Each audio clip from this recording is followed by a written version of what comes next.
Man, there's some big losses in the specifically Surrey Central condo market right now.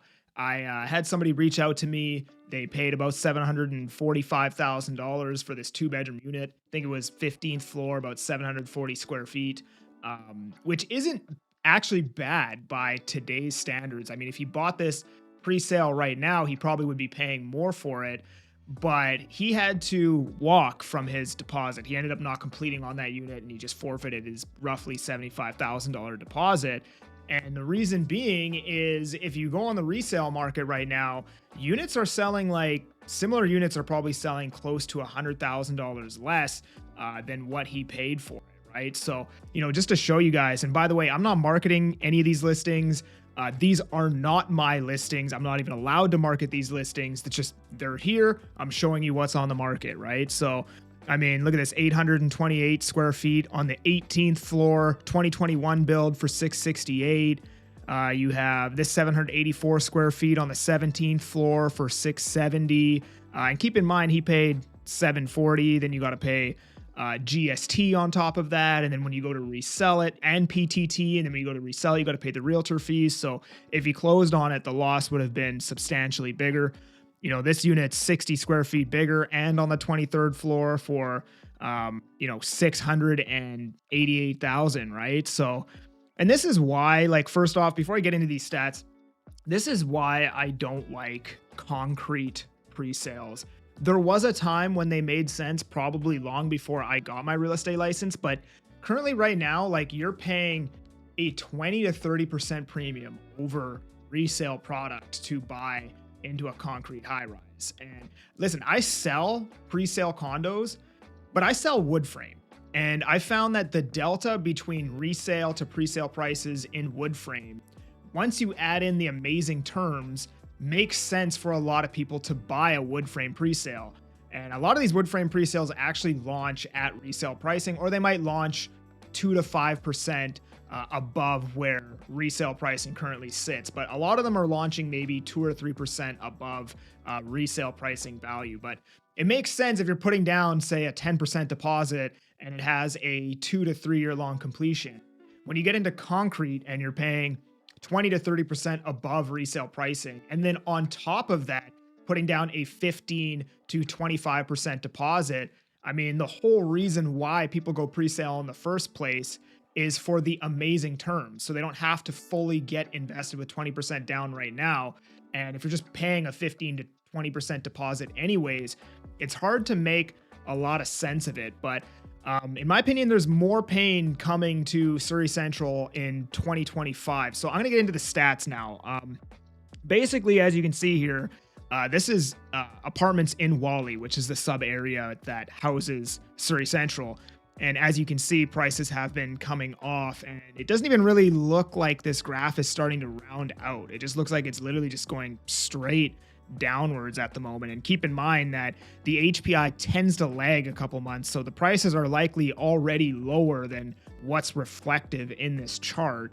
And, if we look at the inventory here, I mean, we're basically at 2024. You have to go all the way back 20 years ago to 2005 to see inventory levels like we have right now in the Whalley condo market. And I've talked about this before. The reason why this is because of the pre-sale market. There's like 300 something odd assignments on the market right now from pre-sales that were launched in 2021, 2022. And then on top of this, you have a large portion of the condos owned in Surrey Central are owned by investors, and they're tenanted units where the tenants are paying low market rents. It takes 3 months to evict them, and they're all basically unsaleable units. So you have all this inventory stacking up. Sales ratios actually had a nice bump in October from 9%, which is really low, all the way up to 14%. Sales had a nice bump, but even the sales, well, you know what? All the way back here, there wasn't very many condos in Whalley to begin with, so this data is kind of skewed. Whalley's only really kind of blowing up in the last decade, and I'm guessing that's why there's so few sales over here. And then if we take a look at the new listings, again, just seems to be climbing higher with each season. So coming 2025, I recently showed a chart on one of my last videos where it showed housing completion scheduled in the GTA. Obviously, we're not the GTA, but we are somewhat similar to the GTA.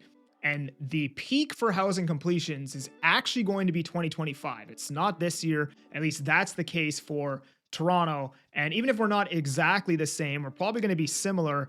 And I'm expecting a lot of inventory to complete in 2025. So there's a good chance that these numbers get worse. And here's the thing is all of the pre-sales that are completing now were purchased anywhere from $1,000 to $1,100 a square foot. And that would have been mid to late 2021.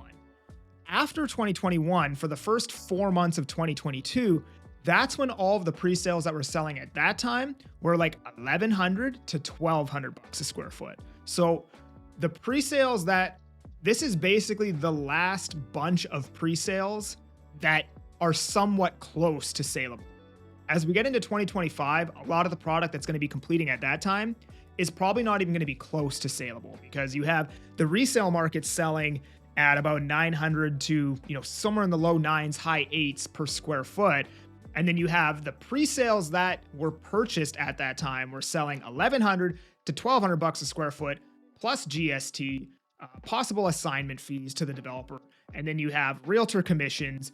And, I'm willing to bet more often than not, these people are probably just going to give these units back to the developer, lose their deposit, and hopefully the developer doesn't come after them in court. It's probably going to be what happens for the bulk of these pre-sales that were purchased at this time. So there's a very good chance we have more inventory coming in this segment of the market. Now, that being said, I recently looked and Surrey Central has been priced higher than Langley City. It's been priced higher than Willoughby.